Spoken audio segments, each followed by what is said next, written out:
Hello and welcome to বিদ্যাকোষে সকলকে স্বাগত। এই ভিডিওতে আমরা মিসেলেনিয়াস সার্ভিসেস রিক্রুটমেন্ট এক্সামিনেশন 2024-এর পোস্টগুলি সম্পর্কে বিস্তারিত আলোচনা করব। আমি অর্চিষ্মান, অলরেডি মিসেলেনিয়াস সার্ভিসে কর্মরত এবং অডিটর অফ কোঅপারেটিভ সোসাইটিস হিসেবে আমি চাকরি করছি। সুতরাং তোমাদের একটা বিশদ ধারণা আমি এই পোস্টগুলো সম্পর্কে দেব। সমস্ত পোস্টগুলো আমাদেরকে কিন্তু যে ইন্টারভিউ হয়, ইন্টারভিউয়ের আগে পোস্ট প্রেফারেন্স হিসেবে দিতে হয়। তাহলে আমাদেরকে জানতে হবে যে মিসেলেনিয়াস পরীক্ষার মাধ্যমে সিলেক্টেড হয়ে আমরা কোন কোন দপ্তরে কোন কোন কাজের সাথে যুক্ত হতে পারবো। চলো শুরু করা যাক।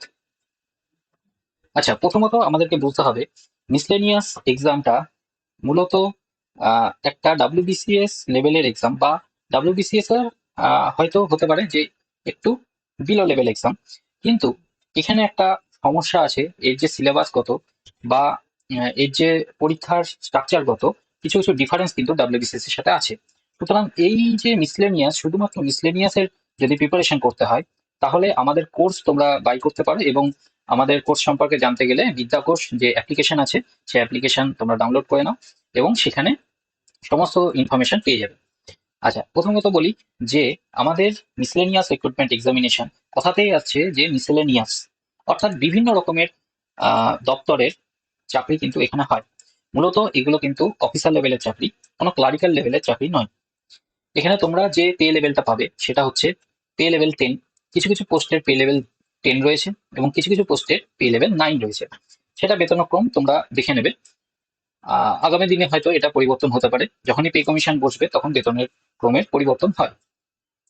আচ্ছা, মূলত 5টি স্তম্ভের মাধ্যমে আমাদের যে গভর্নমেন্ট মেকানিজম সেটা চলে।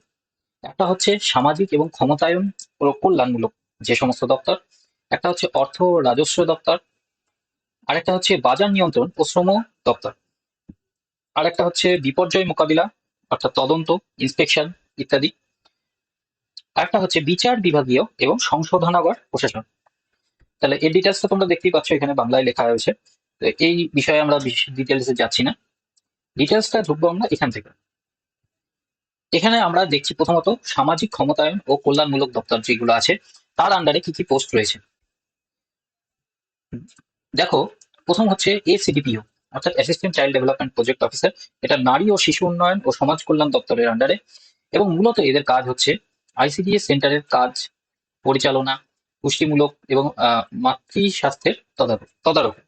অর্থাৎ এই সিডিপিও কিন্তু সিডিপিওর ঠিক নিচে, অর্থাৎ সিডিপিওর অ্যাসিস্ট্যান্ট হিসেবে থাকেন, এবং উনি আহ, পুরো যে ব্লকটা হয়, অ্যাকচুয়ালি ইনাদের ব্লক পোস্টিং হয় CDPO, CDPO group a service, এবং এ সিডিপিও ঠিক তার অ্যাসিস্ট্যান্ট হিসেবে থাকে, এবং পুরো ব্লকটার যে সমস্ত আইসিডিএস সেন্টারগুলো রয়েছে সেখানকার যে কাজের তদারকি সেটা তাদেরকে করতে হয়। সুতরাং এ সিডিপিওর যে প্রমোশনাল অ্যাসপেক্ট সেটা ঠিকই আছে, অত্যন্ত ভালো। কিন্তু দুঃখের বিষয় যে মিসলেনিয়াস সার্ভিসে আমি যেবার দিই 2019 সালে, সেবার কিন্তু এসিডিপিওর কোনো রকম পদ ছিল না। আগামী দিনে থাকবে কিনা আমার জানা নেই। তো এসিডিপিও হচ্ছে এই জব ওরিয়েন্টেশন। আচ্ছা, এই এই যে এসিডিপিওর আন্ডারে কিন্তু সুপারভাইজাররা কাজ করে। আচ্ছা, আইসিডিএস যে সুপারভাইজার তোমাদের রিক্রুটমেন্ট হয়েছিল ডাব্লিউবিপিএসসির মাধ্যমে, তারা ইনাদের সাথে সাথেই কাজ করে। তারপর হচ্ছে ব্লক ওয়েলফেয়ার অফিসার, এটাও ব্লক পোস্টিং।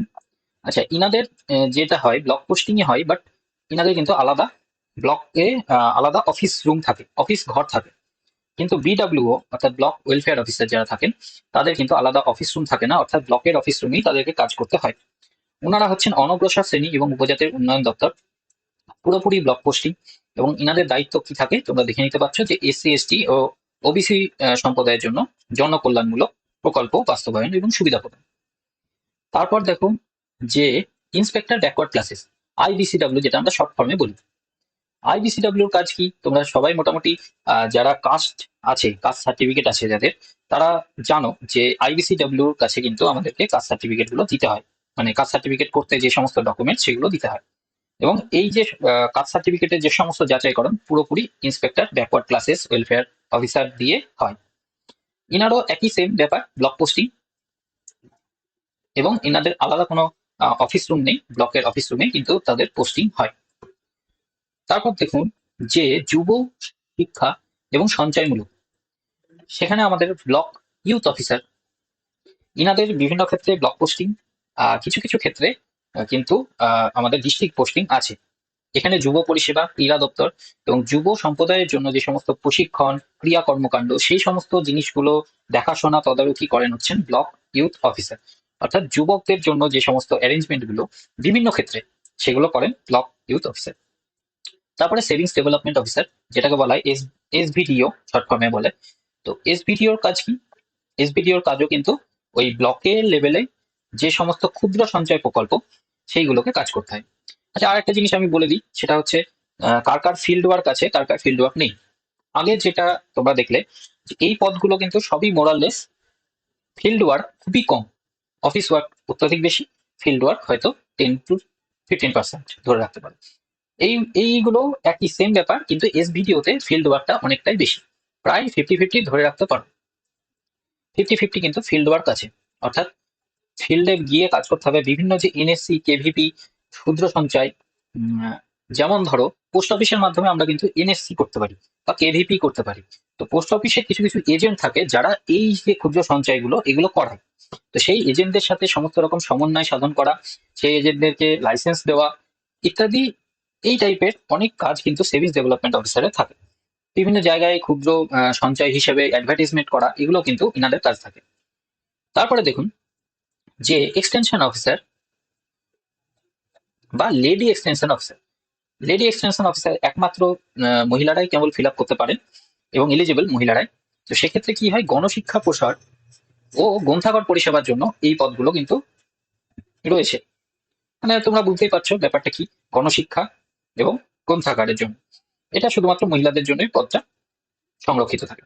তারপরে আসি আসল জায়গায়, মানে আসল জায়গায় বলতে এই এই যে দপ্তরগুলো, এখান থেকে কিন্তু গভর্নমেন্ট রেভিনিউ আর্ন করে, অর্থাৎ ডাইরেক্ট যে ইনকাম ইনকাম সোর্স গভর্নমেন্টের এই জায়গাগুলো কি কি আছে দেখুন।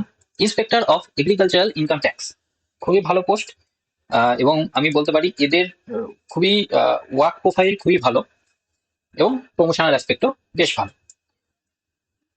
তো দপ্তর এটা অর্থ দপ্তরের আন্ডারে কাজ করে, ডাইরেক্ট ফিনান্সের আন্ডারে, এবং এই পদটা এখন অনেক কম নিয়োগ হয়, বাট এটা কৃষিজ আয়ের উপরে কর নির্ধারণ ও সংগ্রহ তদারকি করার জন্য এই পদটা সৃষ্টি। যদিও কৃষি দপ্তরের কর কিন্তু পুরোপুরি ডাইরেক্টলি কর আর নেই, এটা তোমরা জেনে থাকবে। আচ্ছা, তারপরে হচ্ছে রেভিনিউ ইন্সপেক্টর। রেভিনিউ ইন্সপেক্টর আমরা জানি আরআই বলে শর্ট ফর্মে। ইনারা হচ্ছেন ল্যান্ড এবং ল্যান্ড রিফর্ম যে দপ্তর, সেই দপ্তরের আন্ডারে কাজ করেন। ইনাদের ব্লক পোস্টিং হয় এবং ব্লক পোস্টিং হলেও কিন্তু ইনাদের আলাদা যে land and land reform office থাকে, সেখানে তাদের পোস্টিং হয়।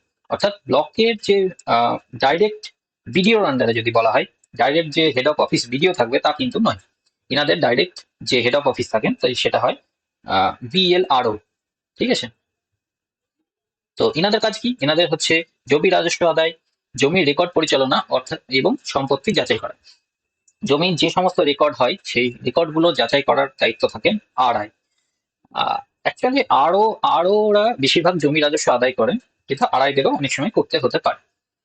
ইনাদের প্রমোশনাল অ্যাসপেক্ট খুবই ভালো, আড়াইদের প্রমোশনাল অ্যাসপেক্ট খুবই ভালো। মানে যদি বলা হয় টপ লেভেল যে প্রমোশনাল অ্যাসপেক্ট কাদের আছে, তাহলে কিন্তু আড়াইদের আছে একদম সিম্পলি। তারপর আসছে আমার পদ, অর্থাৎ অডিটর অফ কোঅপারেটিভ সোসাইটিস। এটা হচ্ছে সমবায় দপ্তরের অধীনে, অর্থাৎ ডিপার্টমেন্ট অফ কোঅপারেশনের আন্ডারে। এখানে মেন ব্যাপারটা হচ্ছে এটা কিন্তু ব্লক পোস্টিং একদমই পাবে না, এটাতে মেনলি হচ্ছে ডিস্ট্রিক্ট লেভেল পোস্টিং হয়, ডিস্ট্রিক্ট হেডকোয়ার্টার গুলিতে পোস্টিং হয়। অর্থাৎ সারা জীবন তোমাকে কিন্তু যে সমস্ত ডিস্ট্রিক্টে যে জেলাতে পোস্টিং হবে সেই জেলার হেডকোয়ার্টারে তোমাকে থাকতে হবে, এবং ডিস্ট্রিক্ট হেডকোয়ার্টার গুলিতেই আমাদের অফিসগুলো আছে। কিন্তু সমস্যা হচ্ছে এখান থেকে তোমাদের কিন্তু অডিট করতে যেতে হতে পারে ডিস্ট্রিক্টের যে কোনো কোণে।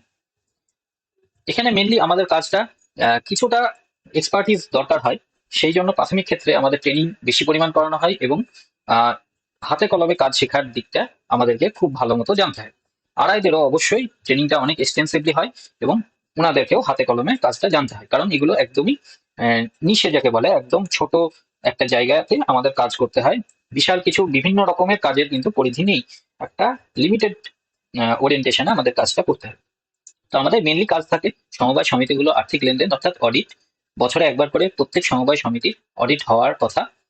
হুম, সুতরাং প্রত্যেকটা সমবায় সমিতিকে আমাদের অডিট করতে হবে। এই সমবায় সমিতির মধ্যে ট্যাক্স অর্থাৎ প্রাইমারি এগ্রিকালচার কোঅপারেটিভ সোসাইটিসও পড়ে, এবং বিভিন্ন হাই স্কুলগুলোতেও নিজেদের employees cooperative, credit cooperative societies থাকে, তো তাদেরকে অডিট করতে যেতে হতে পারে। এই হচ্ছে ব্যাপার। তারপরে আসছে assistant auditor board of revenue, যেটা ভ্যাকান্সি অনেক কম বেড়ে। এটা কিন্তু পুরোপুরি রাজস্ব দপ্তরের আন্ডারে, অর্থাৎ রেভিনিউর আন্ডারে তোমরা চলে গেলে। এখানে কিন্তু অভ্যন্তরীণ যে সমস্ত সরকারি আর্থিক লেনদেন তদারকি করা এবং অডিট করা ইনাদের কাজ, assistant auditor board of revenue. তো ইনাদেরও অবশ্যই আমাদের মতোই অডিট করতে হয়, কিন্তু বিভিন্ন অভ্যন্তরীণ দপ্তরগুলোতে করতে হয়, এবং ইনাদের কিন্তু ভ্যাকান্সি অনেক কমই বেড়ে। তারপরে আসছি বাজার নিয়ন্ত্রণ ও শ্রম আধিকারিক দপ্তরগুলোতে।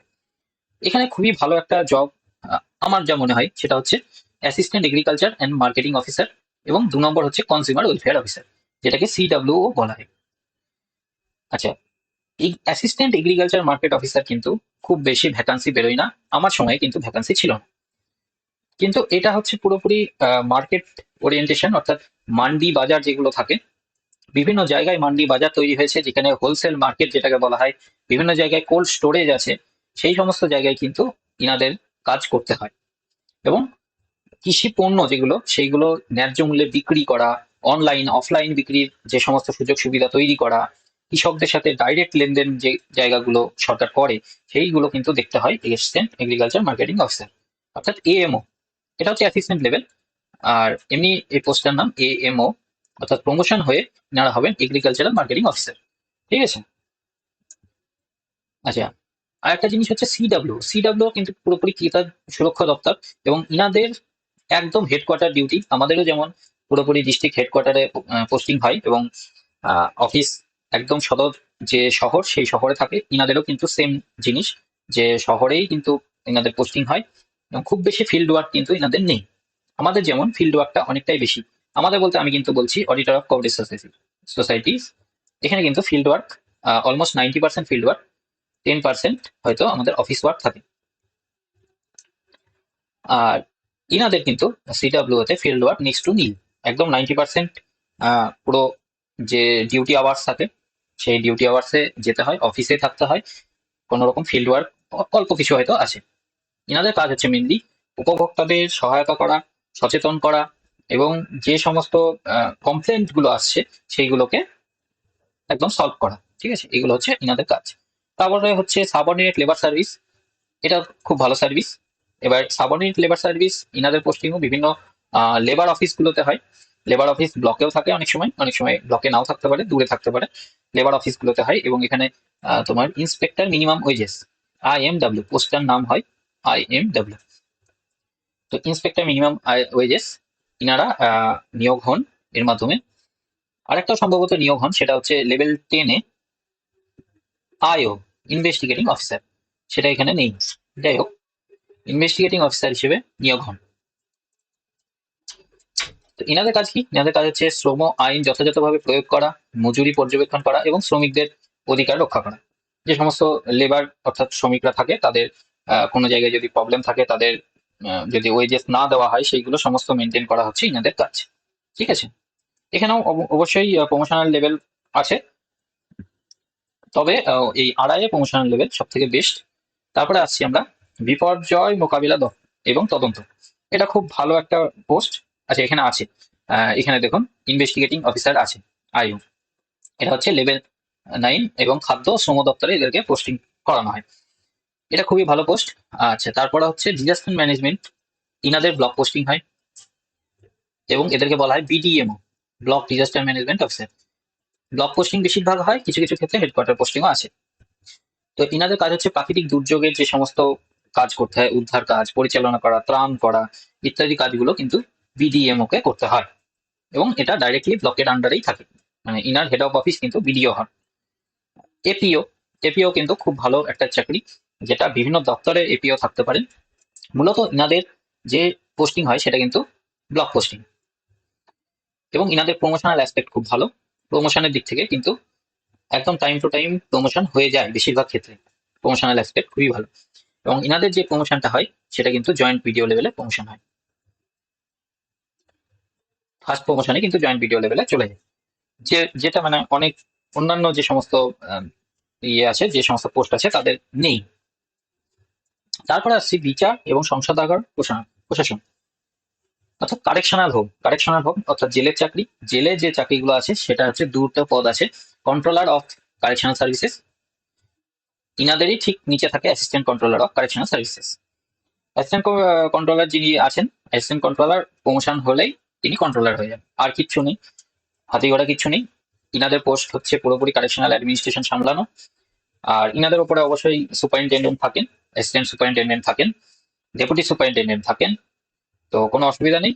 আর ইনারা মূলত ইউনিফর্ম জব, হুম, এটা একমাত্র জব যেটা ইউনিফর্ম তুমি পাবে, বাকি অন্যগুলো সবই হোয়াইট কলার জব, কোনো ইউনিফর্ম পাবে না। এই হচ্ছে বিষয়। এটা কিন্তু পুরোপুরি জেলের চাকরি, এবং ইনাদের চাকরি আওয়ার্স মানে যে ডিউটি আওয়ার্স তাদের কিন্তু ঠিকঠাক নেই, কারণ নাইট ডিউটি পড়তে পারে, নাও পড়তে পারে। এই হচ্ছে ব্যাপার। আচ্ছা, এই হচ্ছে মোটামুটি ওভারঅল ধারণা। কারোর যদি কোনো জিজ্ঞাস্য কিছু থাকে, অবশ্যই কমেন্ট সেকশন খোলা রয়েছে, কমেন্ট সেকশনে তোমরা জানাবে, আমাকে ডাইরেক্টলি যোগাযোগ করতে পারো। সেই নাম্বারটা তো তোমাদের দেওয়া আছে, অ্যাপে দেওয়া আছে, ঠিক আছে? অ্যাপ থেকে একটু দেখে নেবে, ওই নাম্বারে তুমি ডাইরেক্টলি আমার সাথে যোগাযোগ করতে পারো, অনলি হোয়াটসঅ্যাপ। আর এবার একটু ছোট্ট করে বলে দিই পরীক্ষায় বসার যে যোগ্যতা এবং শর্তাবলী সম্পর্কে। 20 থেকে 39 বছর বয়স অবধি তোমরা পরীক্ষায় বুঝতে পারবে WBPSC মিসলেনিয়াস সার্ভিসে। আচ্ছা, গ্র্যাজুয়েশন হলে পরীক্ষায় বসা যায়, যে কোনো স্ট্রিম, যে কোনো পার্সেন্টেজ, কোনো ব্যাপার নেই যে আমি 50% পাচ্ছি না বলে বুঝতে পারবো না, এরকম কোনো ব্যাপার নেই। গ্র্যাজুয়েশন হলেই বুঝতে পারবে, অনার্স থাক বা পাস থাক, বিটেক থাক, যে কোনো স্ট্রিম থেকে গ্র্যাজুয়েশন হলেই সে বুঝতে পারবে। আচ্ছা, ভাষাগত দক্ষতা একটা রয়েছে, সেটা হচ্ছে বাংলা। ব্যাপার হচ্ছে বাংলা বিষয় পড়তে, লিখতে এবং কথা বলতে জানতে হবে।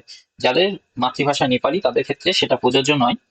আর যদি কোনো নন বেঙ্গলি হিন্দি ভাষী যদি এই পরীক্ষাটায় বসে এবং পরীক্ষায় পাশ করে, তাদেরকে কিন্তু 6 মাস পরে একটা পরীক্ষা দিয়ে নিজের যে বাংলা ভাষাগত যোগ্যতা সেটা প্রমাণ দিতে হয়। নিয়োগ প্রক্রিয়া তোমরা আশা করছি খুব ভালো মতো জানো, যে একটা প্রিলিমিনারি এক্সাম হয়, যেটা 200 মার্কসের হয়, এবং 1.5 ঘন্টা সময় থাকে 100টা প্রশ্ন সলভ করার জন্য। 150 মার্কসে 1.5 আওয়ার্স সময় থাকে। এই 200 মার্কসের মধ্যে হচ্ছে তোমার 100টা এমসিকিউ থাকে, 100টা এমসিকিউর মধ্যে আবার 75টা হচ্ছে তোমার জিকে পোর্শন, অ্যান্ড 25 হচ্ছে অ্যারিথমেটিক বা ম্যাথই ধরতে পারি আমরা, ঠিক আছে? ফাইনাল এক্সাম 3টে স্টেপে হয়, 3টে পেপার, সরি স্টেপ বলা ভুল। First paper English, second paper মূলত বাঙালিদের বাংলায় থাকে, আর থার্ড পেপার হয় যেটা 2.5 ঘন্টার। প্রথমটা হচ্ছে 1.5 ঘন্টার, দ্বিতীয়টা হচ্ছে 1.5 ঘন্টার, তৃতীয়টা হচ্ছে 2.5 ঘন্টার। এবং 3 নম্বর পেপারে কিন্তু তোমার ম্যাথ থাকে 50 মার্কস, অ্যান্ড জিকে থাকে ডেসক্রিপটিভ ম্যাথ থাকে 150 মার্কস। আচ্ছা, ইংলিশে থাকে 150 মার্কস, সরি এখানে আমি ভুল লিখলাম, জিকে থাকে 100 মার্কস, বেঙ্গলিতে থাকে 150 মার্কস। তাহলে টোটাল হলো আমার 450। লাস্ট স্টেজ হচ্ছে পার্সোনালিটি টেস্ট অর্থাৎ ইন্টারভিউ, যেটা পিএসসি আমাদের অফিসে গিয়ে ইন্টারভিউ নিতে হবে। এবং টোটাল যে নাম্বারটা 550, মানে পার্সোনালিটি টেস্ট হয় 100 নাম্বারের, টোটাল যে 550 তার উপরে মেরিট লিস্ট হবে এবং তোমরা চাকরি পাবে। বিশেষ কিছু ছাড় তো আছে, তোমরা জানো যে এসসি এসটি ওবিসি ইডাব্লিউএস এর জন্য কিছু ছাড় আছে, অর্থাৎ সংরক্ষণ আছে।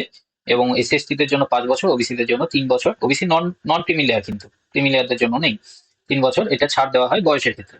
পিডাব্লিউডি কিছু ছাড় আছে, ইডাব্লিউএস এর কোনো ছাড় নেই। এমএসপি দের জন্য কিছু ছাড় আছে, অর্থাৎ ন্যাশনাল লেভেলের যারা খেলেছে বা ইন্টার ইউনিভার্সিটি লেভেলে যারা খেলেছে তাদের ক্ষেত্রে ছাড় রয়েছে, ঠিক আছে? তাহলে এই হচ্ছে বিষয়। বাকি ব্যাপার হচ্ছে আবেদনের শুরুর দিন হচ্ছে 30 তারিখ, অর্থাৎ আমাদের অলরেডি গত পরশু থেকে শুরু হয়ে গেছে। এবং ফিস জমা দেওয়ার শেষ দিন হচ্ছে 20 মে, বিকেল 3টের মধ্যে ফিস জমা করে দেবে। এডিট উইন্ডো খোলা থাকবে 22 মে থেকে 28 মে। ভীষণই গুরুত্বপূর্ণ, ওই জন্য আমি স্লাইডে অ্যাড করে দিয়েছি। 160 টাকা আবেদন ফিস। সব থেকে মেইন ব্যাপার হচ্ছে তোমরা একজন ক্যান্ডিডেট একবারই কিন্তু ফর্ম ফিল আপ করবে, আদারওয়াইজ সেই ক্যান্ডিডেটের পুরোপুরি বাতিল করে দেওয়া হবে। আর বিশদ জানতে তোমরা এই ওয়েবসাইট চলে যাবে, WBPSC ওয়েবসাইটে গিয়ে ফর্ম ফিল আপ করে নেবে। ওকে, আর কিছু যদি জিজ্ঞাসা থাকে অবশ্যই আমাকে কমেন্ট সেকশনে জানাবে। Thank you.